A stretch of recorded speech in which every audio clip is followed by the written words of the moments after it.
வணக்கம் நண்பர்களே. இன்றைக்கி நம்ம பார்க்க போகிறது என்னென்னா, அதாவது பூச நட்சத்திரத்தை பற்றி பார்க்க போகிறோம். பூச நட்சத்திரத்தில் பிறந்தவங்களோட குணம், அவங்களோட வாழ்க்கை எப்படி இருக்கும் அப்படின்றத பற்றி பார்ப்போம். நம்ம சேனலில் இத்தனை நாள் பார்த்து வரவேற்பு கொடுத்த மக்களுக்கு ரொம்ப நன்றி. கிட்டத்தட்ட 982 சப்ஸ்கிரைபர்கள் வந்துட்டாங்க. ஒரு 20 சப்ஸ்கிரைபர் வந்துட்டால் 1000 பேர் வந்துடுவாங்க. இத்தனை பேர் நம்ம சேனலை பார்த்து நிறைய பேர் லைக் பண்ணியிருக்காங்க நிறையா வீடியோஸ்க்கு. அதுக்கு நன்றி சொல்லிக்கிறேன். அப்புறம் பார்த்திங்கன்னா, இது பூச நட்சத்திரத்தை பற்றி பார்ப்போம். பூச நட்சத்திரம் பார்த்திங்கன்னா சனி பகவானோட நட்சத்திரம். இது இருக்கிறது பார்த்திங்கன்னா கடகராசியில் இருக்குது. கடகராசியோட அதிபதி சந்திரன்.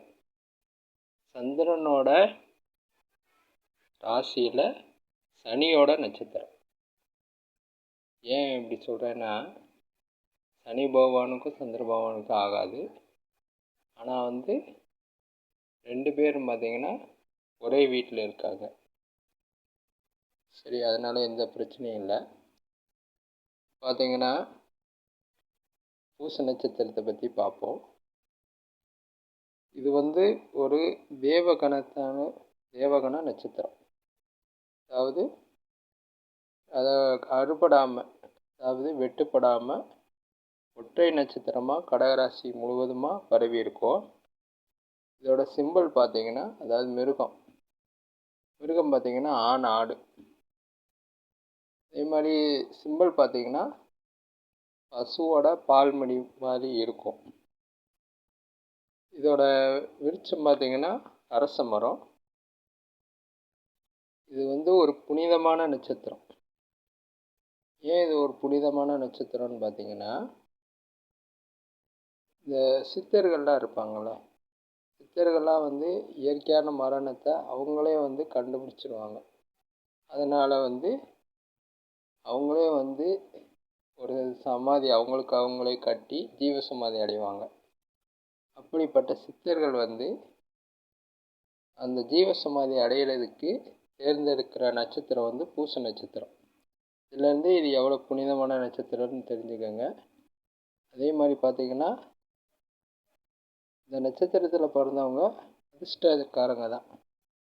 ஏன்னா அவங்களுக்கு இயற்கையாகவே சொத்து சுகம் எல்லாமே நேச்சராகவே கிடைக்கிறதுக்கு வாய்ப்பு நிறையா இருக்குது.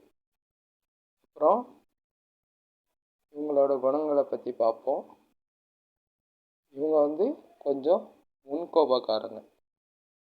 முன்கோபக்காரங்க இருந்தாலும் அந்த கோபம் சட்டுன்னு போயிடும். அப்புறம் விட்டு கொடுத்துட்டு போயிடுவாங்க.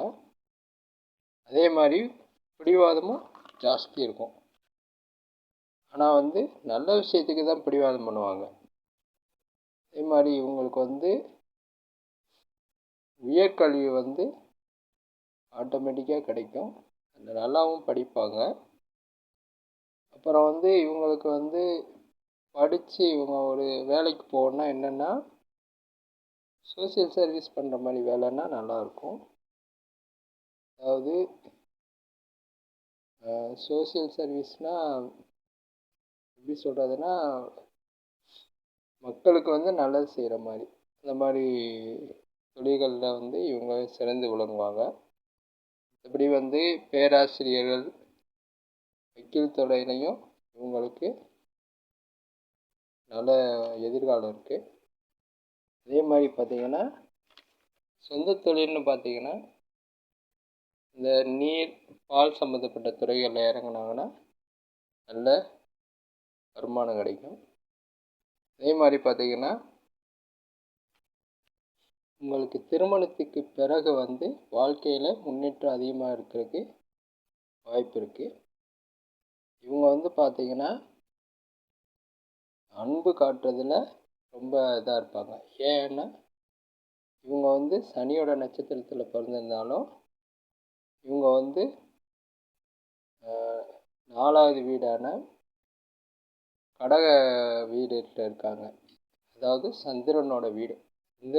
சந்திரனாலே தாயை குறிக்கிற கிரகம் தான்.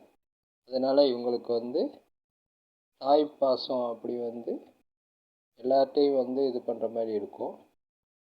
அதாவது குடும்பத்து மேலேயும் தன்னை சார்ந்து இருக்கிறவங்க மேலேயும் அன்பு அதிகமாக காட்டுவாங்க. தாயார் மேலேயும் தகப்பன் மேலேயும் பாசம் அதிகமாக இருக்கும். அது மட்டும் இல்லை, உங்களோட உறவினர்கள் நண்பர்கள் எல்லார் மேலேயும் அக்கறை காட்டுவாங்க. அதே மாதிரி சொத்து சுகம் ஆடை ஆபரணம் இதெல்லாம் சேர்க்குறதுல இவங்க ரொம்ப ஆர்வத்தில் இருப்பாங்க. அதே மாதிரி பார்த்திங்கன்னா எல்லார் மேலேயும் அக்கறை இருக்கிற மாதிரி இருந்தாலும் யாரையும் முழுசாக நம்பிட மாட்டாங்க. அதே மாதிரி சேவை மனப்பான்மை நான் ஏற்கனவே சொன்ன மாதிரி அதிகமாக இருக்கும். சேவை மனப்பான்மையினாலேயே ஒரு இடத்துல தனியாக துண்டாக தெரிகிற மாதிரி அவங்களுக்கு புகழ் கிடைக்கும். அதே மாதிரி பார்த்திங்கன்னா ஏற்கனவே சொன்னேன், இவங்களுக்கு அந்த சிம்பிள் பார்த்திங்கன்னா பூச நட்சத்திரத்துக்கு பசுவோட மடி மேலே மடி மாதிரி இருக்கும் அப்படின்னு. ஏன் ஆண்டவன் அந்த மாதிரி பண்ணி வச்சுருக்க அப்படின்னா, அதாவது காமதேனு எல்லாருக்குமே பால் கொடுத்து வாழ வைக்கிற மாதிரி இவங்க நம்பி வந்துட்டால் கண்டிப்பாக அவங்கள நல்லபடியாக வாழ வைப்பாங்க. மற்றபடி பார்த்திங்கன்னா இவங்களுக்கு உறக்கம் பார்த்திங்கன்னா இவங்க சனியோட நட்சத்திரன்றதுனால பிறந்தப்போ கஷ்டப்பட்டிருப்பாங்க. ஆனால் அதுக்கப்புறம் வர்ற தசா புத்திகள் குரு புத்தி, அடுத்து கேது சுக்கிர புத்தி இந்த மாதிரி வரும்போது எல்லா திசைகளும் புத்தி இல்லை திசைகள் இந்த மாதிரி அடுத்தடுத்து சனி திசையில் பிறந்து குரு திசையில் வளர்ந்து இடையில கேது திசையை கடந்து அடுத்து சுக்கிர திசை சூரிய திசை இந்த மாதிரி அடுத்தடுத்து படிப்படியாக நல்ல திசைகளாக இவங்களுக்கு அமைகிறதுனால வாழ்க்கையில் முன்னேறி கடைசியில் பார்த்திங்கன்னா எந்த அளவுக்கு பிறக்கும்போது கஷ்டப்பட்டுருந்தாங்களோ அதை விட அவங்களோட உறவினர்கள் எல்லாருமே நிமிர்ந்து பார்க்குற அளவுக்கு வாழ்க்கையில் பெரிய ஒரு உன்னதமான நிலைக்கு அடைவாங்க அப்படின்னு சொல்லி